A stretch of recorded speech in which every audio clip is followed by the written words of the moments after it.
Hello friends, good evening everybody. Welcome back to my YouTube channel Kumar academy में आप सभी का स्वागत है। तो चलिए फ्रेंड्स, आज हम इस वीडियो में करने वाले हैं आपदा प्रबंधन से रिलेटेड प्रश्न। ठीक है, तो आपदा प्रबंधन के बहुत सारे प्रश्न होंगे, लेकिन हम इस वीडियो में भाग 1 कराएंगे, जो कि आपका मोस्ट इंपोर्टेंट होंगे और पूरे बुक में से जितने भी क्वेश्चन होंगे आपदा प्रबंधन के सभी आपको इस वीडियो में देखने को मिलेगा। ठीक है, तो वीडियो को लास्ट तक जरूर देखिएगा। अगर अभी तक चैनल को सब्सक्राइब नहीं किया तो प्लीज चैनल को सब्सक्राइब जरूर कर दीजिएगा, बेल आइकन को दबा दीजिएगा ताकि हमारे जितने भी नए वीडियो आप तक पहुंचता रहे। ठीक है, तो चलिए, आपका पहला क्वेश्चन यहाँ से आता है, फिर दूसरा, फिर तीसरा, इसी तरह से सभी क्वेश्चन हम करेंगे। 10 क्वेश्चन करेंगे। ठीक है, आपका ये भाग 1 है।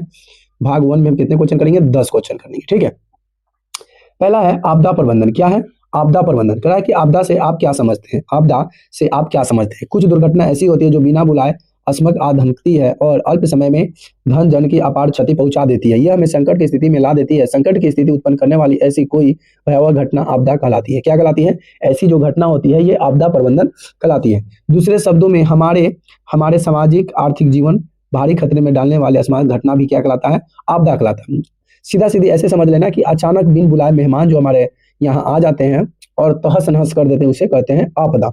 जैसे कि बाढ़ हो गया, सुनामी हो गया, सुखाड़ हो गया, ये सभी क्या कहलाता है? आपदा आता है। और जब आपदा आता है तो जान माल की क्षति भी होती है, धन दौलत, इस सभी का नुकसान होता है। अगला हम बात करने वाले हैं कि आपदा प्रबंधन की आवश्यकता क्यों है? आपदा प्रबंधन की आवश्यकता क्यों है?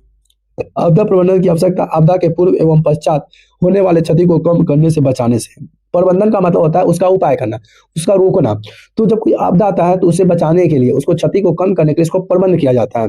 प्राकृतिक आपदा या मानव निर्मित आपदा से घटित होने से अधिक क्या होती है? नुकसान होता है। अधिक क्या होता है? तो अधिक मात्रा में जैविक और अजैविक संसाधनों का नुकसान होता है। इसी संदर्भ में लोगों का विशेष परीक्षण देकर उसे प्रभाव को कम करने का आपदा प्रबंधन कहते हैं। परीक्षण का मतलब होता है किसी लोग को सिखाया जाता है, बताया जाता है कि जब आपदा आता है तो क्या करना चाहिए, क्या नहीं करना चाहिए, उसको परीक्षण दिया जाता है, संरक्षण के उपाय बताया जाता है। इसी को हम लोग आपदा प्रबंधन कहते हैं। अगला क्वेश्चन है कि आपदा प्रबंधन के उद्देश्य की विवेचना करें। मतलब आपदा प्रबंधन के क्या उद्देश्य है? इसके प्रबंधन रोकने का जो हम तरीका लगाते हैं, इसका मुख्य तरीका क्या है, इसका उद्देश्य क्या है? कि आपदा कोई भी हो उसका प्रबंधन अनिवार्य है। मतलब किसी तरह का आपदा हो, मान लेते हैं कि सुखाड़ आने वाला है, इसको बचाने के लिए हमें क्या करना चाहिए? पानी संग्रह करना चाहिए। क्या नलकूप है, इसको बढ़िया से बनाना चाहिए। सरकार को पंपी सेट का व्यवस्था करना चाहिए ताकि सुखाड़ ना आए, बारिश अगर न भी हो तो लोग सब खेती बाड़ी आसानी से कर ले। तो ये चीज अनिवार्य होता है। आपदा से न केवल विकास कार्य अवरुद्ध होते हैं बल्कि विकास कार्य में कई अवधान उपस्थित होते हैं। कोई भी प्रबंध कार्य तब तक सफल नहीं हो सकता जब तक उसमें आप आम लोगों की सहभागी नहीं होती है। मतलब कोई भी काम अगर हो रहा है, उसको अगर जब तक वो सही नहीं माना जाएगा तब तक लोगों का सपोर्ट नहीं होगा। गांव मोहल्ला टोहल्ला के लोग सब जो होते हैं, टोहल्ला नहीं टोले के लोग, अगर जब तक सपोर्ट नहीं करेंगे तब तक जाकर कोई काम नहीं होने वाला है। सब भागता और पंचायत की मदद से ठोस प्रशासनिक निर्णय लिए जा सकते हैं और वे निर्णय के दीर्घकाल में प्रबंधन हेतु आवश्यक होते हैं। पूर्वानुमान या पूर्व जानकारी से पहले आसपास घटने वाले किसी भी संभावित विनाश से बचा जा सकता है। उत्तर बिहार के लोग कोसी की क्या है?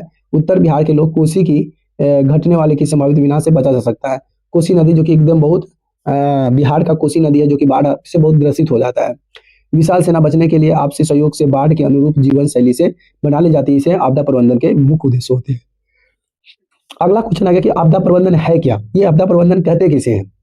तो आपदाएं चाहे किसी भी प्रकार का हो, जन धन संसाधन अपार क्षति होती है, इस संभावित अपनी क्षति को कम करने के उपाय को आपदा प्रबंधन कहा जाता है। देखिए, क्वेश्चन जो है घुमा फिरा के किसी तरह से क्वेश्चन पूछ लिया जाएगा, देखिए उसका आंसर आपको इसी तरह से देना है। ठीक है, अगला क्वेश्चन है कि आपदा प्रबंधन के उपग्रह क्या है? कि आपदा प्रबंधन के उपग्रह फोन का क्या उपयोग है? मतलब आपदा प्रबंधन का एक उपग्रह फोन होता है, इसका प्रयोग क्या होता है, कब होता है, कैसे होता है? तो उपग्रह फोन आपदा प्रबंधन से सर्वाधिक उपयोग में लाए जाने वाले संसाधन है। ऐसे फोनों के लिए उपग्रह ही टेलीफोन एक्सचेंज के रूप में कार्य करता है। जिस तरह से टेलीफोन का काम करता है उसी तरह से उपग्रह फोन भी कार्य करता है। ये फोन बहुत ही विश्वसनीय आवाज एवं डाटा संचार प्रदान करते हैं एवं इन्हें सुविधा अनुसार कहीं भी ले जाया जा सकता है। मतलब इस तरह का जो संसाधन होते हैं, इस संसाधन एक आपका टेलीफोन का जो वायरलेस वाला जो फोन होता है, इसी तरह से इसका भी होता है। आप इसको आसानी से कहीं पे ले जा सकते हैं और उसका यंत्र से आप पता भी लगा सकते हैं। कहा कि आपदा प्रबंधन के सरकार की क्या भूमिका है, स्पष्ट करें। मतलब आपदा प्रबंधन में सरकार क्या भूमिका निभाती है, सरकार का क्या रोल होता है, सरकार क्या सहायता करती है? तो आपदा प्रबंधन से सरकार अहम भूमिका है। सरकार से संबंधित यह क्षेत्र विशेष में आने वाली आपदा को पूर्ण आशंका का ज्ञान देता है। मतलब सरकार क्या करती है, जहाँ पे बाढ़ आने वाला है आपको पेपर के माध्यम से, न्यूज के माध्यम से ये सभी आपका सूचनाएं मिलते रहती है कि इस क्षेत्र में बारिश होने वाला है तो इस क्षेत्र में ये होने वाला है, ये सब चीज का ज्ञान होते रहता है।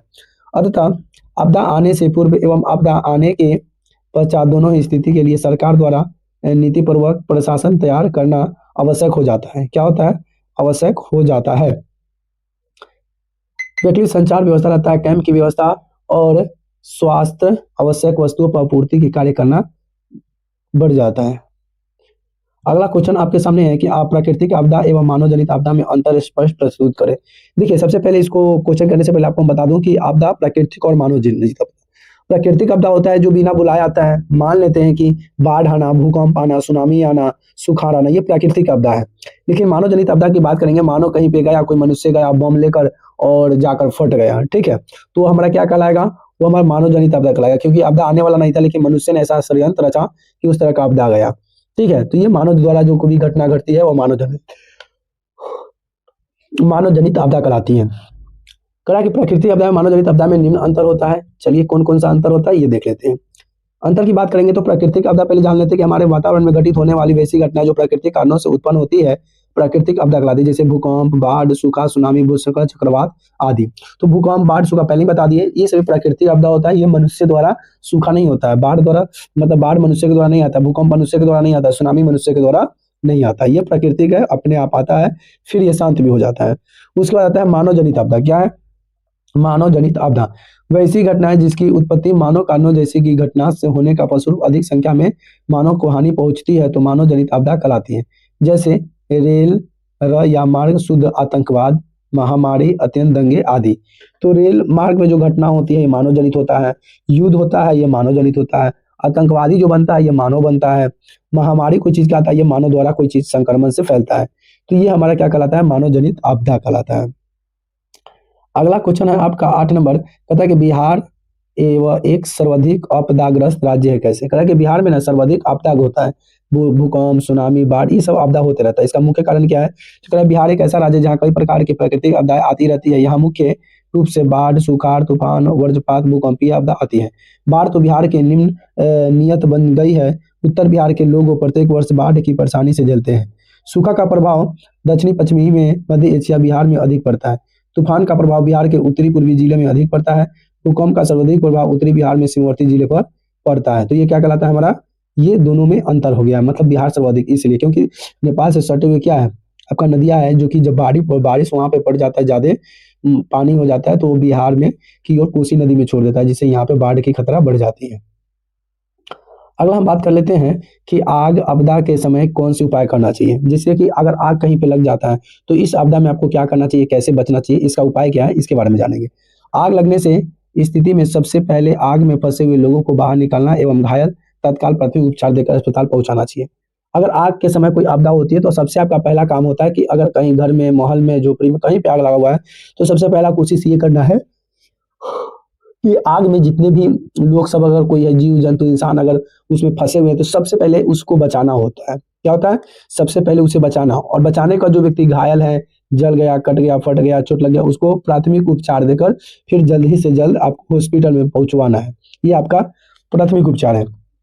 प्राथमिक उपचार में ठंडा पानी डालना, बर्फ से सहलाना, बरनौल आदि का उपयोग करना, आग में फैलाव को रोकना, बालू, मिट्टी एवं तालाब के जल का उपयोग करना, खनिज बिजली से आग नहीं लगी हो तो उसे सबसे पहले बिजली के तार काट देना चाहिए। मान लेते हैं किसी को आग लग गया हो तो उसे क्या करना चाहिए? ठंडा पानी डालो, बर्फ डालकर सेको, ठीक है, बरनौल का तेल लगा दो, और उस आग को रोकने के लिए बालू डाल दो, मिट्टी डालो, तालाब या कोई भी पानी जो होता है हम पानी उसमें डालेंगे, जिससे आग का जो क्षेत्र है वो बुझ जाए और खत्म हो जाए। अगर बिजली से लगा हुआ है तो सबसे पहले बिजली का जो तार होता है हमें उसे कटवाना चाहिए। समझ में आ गया? चलिए, लास्ट इस टॉपिक का लास्ट क्वेश्चन है कि भूकंप के प्रभाव को कम करने वाले 4 उपायों के नाम लिखिए। भूकंप के जो प्रभाव होते हैं उसको कम करने का 4 उपाय बताना है। 4 उपाय वो कौन कौन सी है, ठीक है। चलिए, भूकंप के प्रभाव को कम करने वाले 4 उपाय की बात करेंगे तो भवनों का आयताकार होना चाहिए, नक्शा साधारण होना चाहिए। अगर भूकंप वाले क्षेत्र में तो घर बनाना ही नहीं चाहिए, लेकिन अगर भूकंप से प्रभाव को कम करना चाहते हैं तो पहला है कि भवन का आयताकार होना चाहिए। भवन जो है, गोलाकार भवन जल्दी गिर जाएगा, त्रिकोण भवन जो होगा जल्दी गिर जाएगा, इसलिए भवन जब भी बनाए तो आयताकार बना जाए, ठीक है। न ज्यादा चौड़ा होना चाहिए, न ही ज्यादा पतला होना चाहिए। मतलब आयताकार में आप समझ सकते हैं कि चौड़ाई ज्यादा, लंबाई मतलब लंबाई ज्यादा चौड़ाई कम। तो जिस तरह से आयत होगा, अगर 4 होगा तो 6 होगा, 8 होगा तो 10 होगा, इस तरह का कोई घर जो होता है लंबाई से बनता है। लंबी दीवारों दीवारों को सहारा देने के लिए ईंट, पत्थर तथा कंक्रीट का कॉलम होने चाहिए, जिससे कि आपके हर घर में जो बनता है तो उसमें घर जो होता है मजबूती बनाने के लिए 10 इंच का दीवार होता है। फिर उसका पिलर दिया जाता है जिसमें आपका पत्थर, सीमेंट, कंक्रीट डाला जाता है। नींव मजबूत एवं भूकंप रोधी होना चाहिए, जो कि नीचे वाला जो भाग होता है मजबूत होनी चाहिए। दरवाजे एवं खिड़की की स्थिति भूकंप रोधी होनी चाहिए। तो ये चीज जो होता है भूकंप प्रभाव को कम करने के मेन उपाय हो सकते हैं। तो फ्रेंड्स यहाँ से आपका 10 क्वेश्चन करा है, ये भाग 1 है। फिर हम भाग 2 में अगले वीडियो लेकर आएंगे जिसमें आपका जो क्वेश्चन हो जाएगा आपका आगे 10 से लेकर आगे हम करा देंगे, ठीक है। तो फ्रेंड्स हमारी वीडियो कैसी लगी प्लीज कमेंट करके जरूर बताइएगा। वीडियो अच्छी लगी तो वीडियो को एक बार लाइक, कमेंट, शेयर जरूर कर दीजिएगा। अगर अभी तक चैनल को सब्सक्राइब नहीं किया तो प्लीज चैनल को सब्सक्राइब जरूर कर लीजिएगा। बेल आइकन को दबा दीजिएगा ताकि हमारे जितने नए वीडियो आप तक पहुंचता रहे। फिर मिलेंगे नए वीडियो में नए टॉपिक के साथ, तब तक के लिए जय श्री राम, राधे राधे।